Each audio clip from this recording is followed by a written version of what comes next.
Confiaba ciegamente en el doctor Cotorro. Era mi médico entonces, sigue siéndolo en la actualidad, y en la medida en que la decisión dependa de mí, lo será hasta que me retire. Sin embargo, fui incapaz de establecer un diagnóstico ni de aconsejarme otra cosa que descanso. Eso fue lo que hice, descansar, otras 2 semanas. Estábamos en noviembre y la cosa se prolongó hasta diciembre. Empecé a ponerme nervioso porque mi médico lo probaba de todo, pero no conseguía averiguar cuál era exactamente el problema. El pie seguía hinchado y el dolor, lejos de remitirme, aumentaba. Entonces, por sugerencia de mi tío Miguel Ángel, fuimos a ver a un especialista del pie al que había conocido cuando era jugador del Fútbol Club Barcelona. Este me hizo unas cuantas pruebas de resonancia magnética, pero tuvo que admitir que, a pesar de toda su experiencia, aquella lesión podía más que él. Nuestra última esperanza pasó a ser un especialista de Madrid. Fui a verlo con mi padre, Tony y Juan Antonio Martorell, mi fisioterapeuta anterior a Titín. Mi pie izquierdo, o mejor dicho, el huesillo donde estaba localizada la hinchazón, se había convertido en el centro de mi angustiado universo, y en el de mi familia también. Fuimos al consultorio del especialista a mediados de diciembre, 2 meses después de haber jugado yo mi último partido de competición, y llegamos con una sensación de alarma creciente. El doctor acabó por identificar el problema. Debería haberme sentido aliviado, pero no fue así. El diagnóstico fue tan deprimente que me hundí en el agujero más negro y profundo de toda mi vida. Se trataba de un problema congénito, una enfermedad del pie muy rara, más rara incluso entre los hombres que entre las mujeres, y daba la casualidad de que ese médico era un experto mundial en ella. Había sido el tema de su tesis doctoral. El hueso afectado era el escafoides tarsiano, situado en el arranque delantero del arco del pie.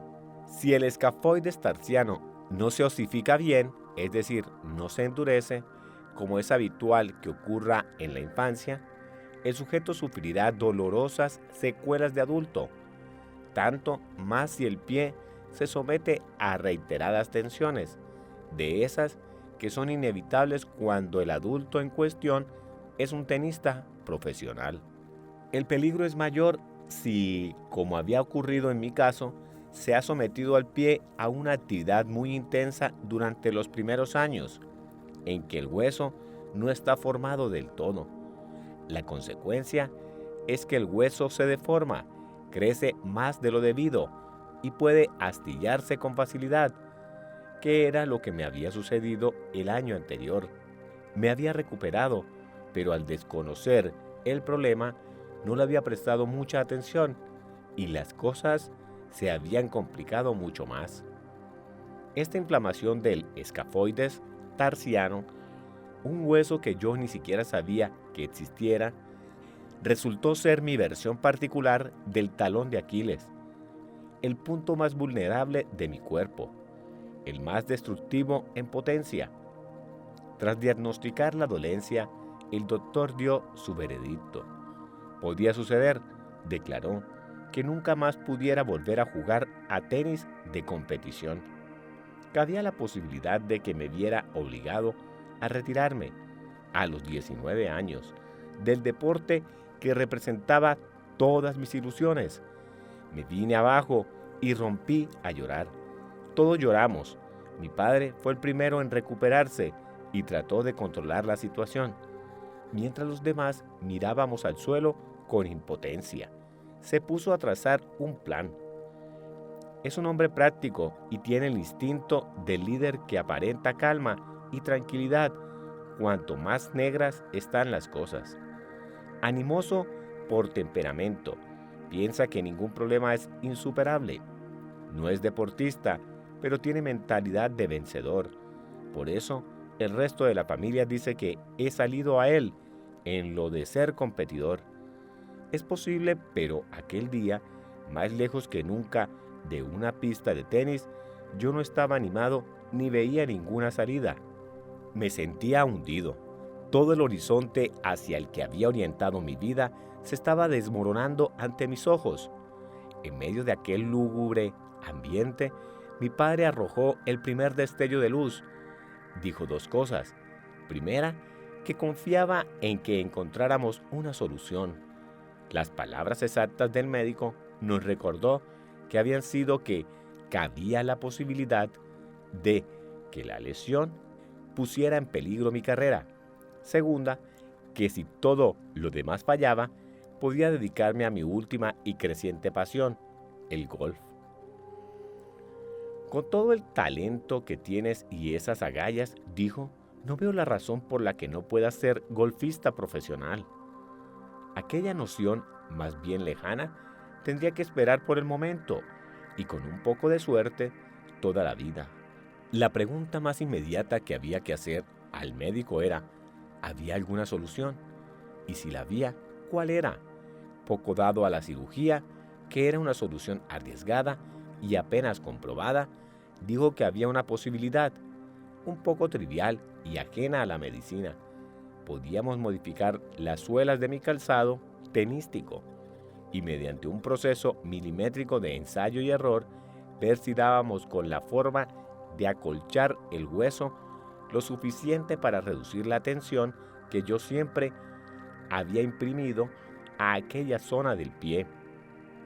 Pero nos advirtió que aunque aquello funcionara, aparecía otro peligro, el sutil desplazamiento de mi peso corporal causado por la modificación de las suelas podía tener un efecto doloroso en otra parte de mi cuerpo, como las rodillas o la espalda. Mi padre se animó, dijo que cruzaríamos ese puente cuando llegáramos a él, e inmediatamente propuso un plan de acción. Nos pondríamos en comunicación con el especialista de los pies que habíamos visitado en Barcelona y le propondríamos que trabajara conmigo y con el doctor Cotorro para confeccionar las nuevas suelas. Dicho lo cual, lleno de ánimo, corrió a una cena de trabajo que tenía programada para aquella misma noche, dejándonos a los demás con un humor que combinaba una vaga esperanza con la parálisis más pesimista.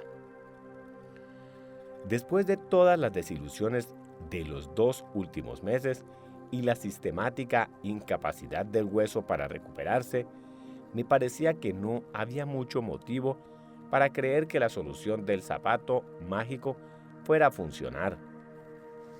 El pie me dolía más que nunca, y tal como veía yo las cosas, las posibilidades de que aquello diera resultado eran mínimas, por lo que no impidieron que volviera a casa melancólico y deprimido, preparado para pasar las que, en efecto, fueron las navidades más tristes de mi vida. Era como si hubieran partido de mi vida por la mitad. Cuando mi familia recuerda aquel periodo, todos dicen que yo estaba totalmente transformado, irreconocible. En casa suelo estar animado, río y bromeo mucho, sobre todo con mi hermana. En aquellos momentos estaba irritable, distante, apagado. No hablaba de la lesión ni con mis amigos más íntimos. Al principio no podía ni sincerarme al respecto con mi novia, María Francisca, Mary, que estaba cada vez más desconcertada y alarmada por el cambio que se había operado en mí. Habíamos empezado a salir juntos hacía unos meses y allí estaba yo, amargado de día y de noche, sin apenas nada que ofrecer a una chica de 17 años, deseosa de disfrutar de la vida. Normalmente hiperactivo, ni siquiera podía apoyar el pie en el suelo, no digamos ya jugar al tenis. Así que me pasaba las horas recostado en el sofá, con la mirada perdida, o sentado en el cuarto de baño, o en las escaleras, llorando. No me reía, no sonreía, no tenía ganas de hablar, había perdido todo interés por la vida. Menos mal que tenía a mis padres. Su forma de reaccionar fue la correcta. Dejaban claro que estaban allí para cualquier cosa que necesitase y no me atosigaban. No trataban de sacarme de aquella depresión a la fuerza. No me bombardeaban con preguntas. No me forzaban a hablar cuando no me apetecía. Me llevaban a todas partes, al médico o donde fuera, sin quejarse y con el mismo ánimo que mi padre había mostrado en los días en que había sido mi incansable chofer por Mallorca. Eran sensibles y amables y me daban a entender claramente que estarían a mi lado en los buenos momentos y en los malos, tanto si volvía a jugar como si imprimía otro rumbo a mi vida. Tony también desempeñaba su papel. Era él quien me despertaba de mi sopor, quien me decía que no me compadeciera de mí mismo. Vamos, decía, salgamos a entrenar. Parecía una insensatez, pero Tony tenía un plan, aunque no era exactamente el indicado para ganar Wimbledon, ni siquiera el campeonato balear sub-12. Siguiendo sus instrucciones, iba a la pista con muletas. Me sentaba en una silla normal del club, nada especialmente diseñado, empuñaba una raqueta y me ponía a golpear pelotas. Así, por lo menos, como decía Tony, no perdería la costumbre. Era un ardid psicológico, más que otra cosa. Una forma de pasar el tiempo, de no esconderme tras lúgubres meditaciones, de alentar un poco mi esperanza. Tony me lanzaba pelotas, al principio de muy cerca, luego, conforme recuperaba la práctica, desde el otro lado de la red. Yo, sentado siempre, le devolvía voleas, reveses, derechas. Variábamos los ejercicios hasta donde podíamos, lo que, dadas las circunstancias, no era mucho, pero de acuerdo con el plan, le vino bien a mi estado de ánimo, aunque no mejoró precisamente mi juego, ni tampoco sirvió para hacerle mucho bien a los brazos. Nos aferramos a aquel curioso régimen, suscitando miradas de desconcierto entre los mirones durante más de 3 semanas, a razón de 45 minutos al día, y yo siempre acababa con los antebrazos doloridos. También practiqué algo de natación, el único ejercicio que podía hacer utilizando las piernas. Pero no soy buen nadador, y aunque moverme otra vez me resultaba beneficioso, no era un pasatiempo que me llenase de alegría. Dejar el pie en completo reposo funcionó. El dolor empezó a remitir. El especialista de Madrid, cuyo diagnóstico inicial me había sentado como un tiro en la cabeza, había resultado ser mi salvación. Al cabo de muchas pruebas, conseguimos las suelas exactas que necesitaba mi pie, por lo menos lo suficientemente exactas para salir adelante. No fue la solución ideal para toda mi estructura ósea. Sabíamos que habría consecuencias, pero alivió el problema del escafoides. El peso principal del cuerpo recaía ahora sobre los demás huesos del pie, aligerando la presión sobre el deformado. Nay me diseñó un zapato que era más ancho y alto que el que había utilizado antes. Necesitaba un calzado más grande porque la suela era más gruesa y se elevaba más, sobre todo en la zona que hacía ahora de cojín para el escafoides. Al principio me costó adaptarme a la nueva suela, porque al obstaculizar la caída natural del peso de la pierna, el zapato me desequilibraba. Entonces, como había predicho el especialista, empecé a sentir dolores musculares donde no los había tenido nunca, en la espalda y en los muslos. Hacíamos lo que podíamos, pero al entrenar con el nuevo calzado, aparecieron nuevas dificultades que nos obligaban a seguir haciendo más cambios en las suelas, mínimos pero decisivos. Años después, seguimos en ello. Es una labor continua y aún no hemos dado con la solución justa. Incluso es posible que no haya ninguna solución justa. El caso es que han pasado varios años desde entonces y el hueso en cuestión todavía me duele y me obliga a veces a reducir los entrenamientos. Es la parte de mi cuerpo que Titín continúa más tiempo masajeando. Sigue bajo control, es verdad, pero no bajamos la guardia.